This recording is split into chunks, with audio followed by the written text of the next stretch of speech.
Assalamualaikum warahmatullahi wabarakatuh. Bersyukur kepada Allah yang telah memberi berbagai macam kenikmatan, iman, Islam, ihsan, kesehatan, dan banyak sekali yang lainnya yang tidak bisa disebutkan satu persatu. Tidak lupa salam dan sholawat kita sanjungkan pada Nabi besar Muhammad Sallallahu Alaihi Wasallam. Itulah pemimpin kita yang wajib kita tiru dan kita contoh. Mudah-mudahan di hari akhir kita mendapatkan syafaatnya. Amin ya Allah ya Rabbal Alamin. Kita akan bahas surat Az-Zukhruf. Apa maknanya? Mengapa kita belajar surat Az-Zukhruf? Pelajaran apa yang bisa kita laksanakan, hikmahnya apa dan sebagainya. Nah, kita harus sering membaca surat Az-Zukhruf sehingga kita itu dicintai oleh Allah Subhanahu wa Ta'ala. Surat Az-Zukhruf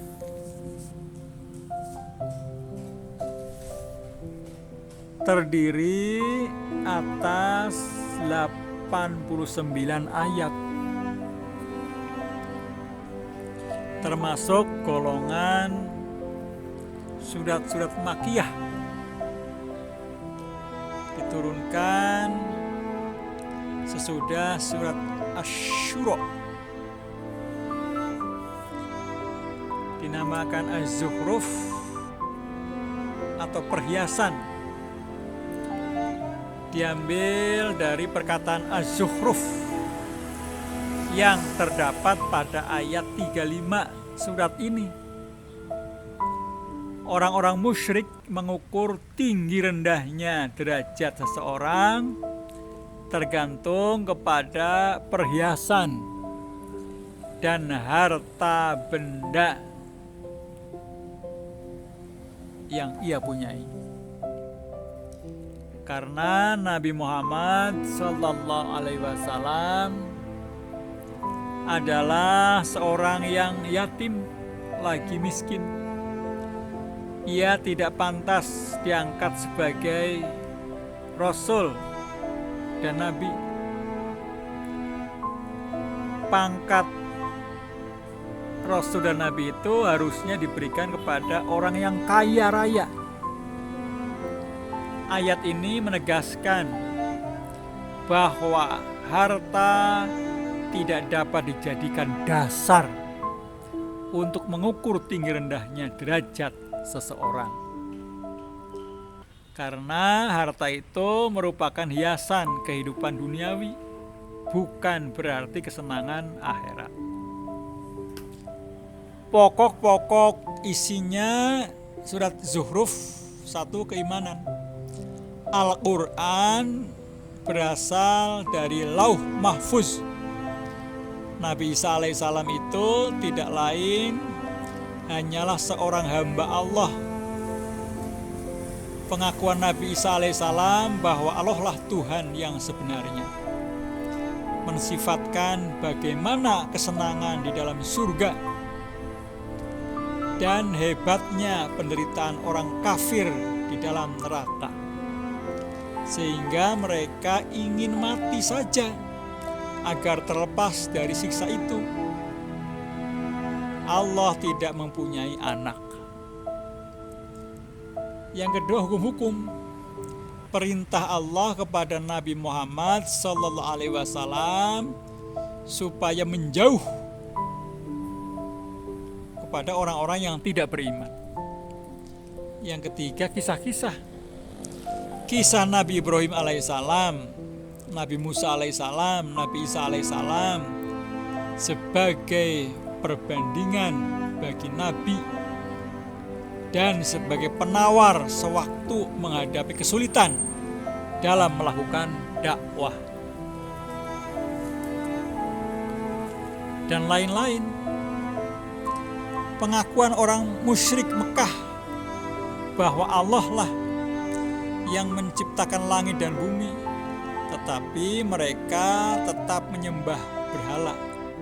Kepercayaan mereka bahwa malaikat adalah anak Allah dan penolakan atas kepercayaan yang salah itu. Nabi Muhammad Shallallahu Alaihi Wasallam sebagai Rasul mendapat ejekan dan celaan-celaan dari kaumnya, dan hal ini adalah biasa karena rasul-rasul yang dahulu pun demikian pula halnya. Orang-orang musyrik sangat kuat berpegang pada tradisi dan adat istiadat nenek moyang mereka dalam beragama, sehingga tertutup hati mereka untuk menerima kebenaran. Saudara-saudara kaum muslimin muslimat rahimakumullah, surat Az-Zukhruf dimulai dengan menerangkan bahwa Al-Quran adalah wahyu ilahi dan diambil dari Lauh Mahfuz.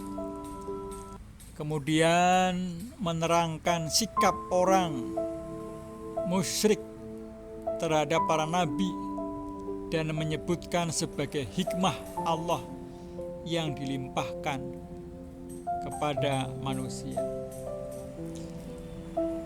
Dikemukakan juga tentang sifat orang-orang musyrik yang suka mengada-ada kebatilan dan kerusakan kepercayaan mereka, dan sifat-sifat mereka yang sombong walaupun mereka telah diperingatkan dengan nasib umat-umat yang dahulu yang mendurhakai Allah Subhanahu wa ta'ala.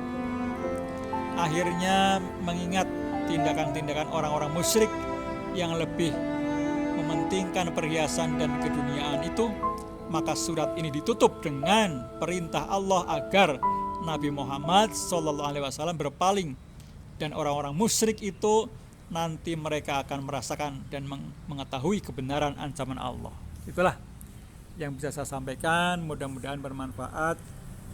Kebenaran datangnya dari Allah Subhanahu wa ta'ala, kesalahan datangnya dari saya sendiri. Assalamualaikum warahmatullahi wabarakatuh.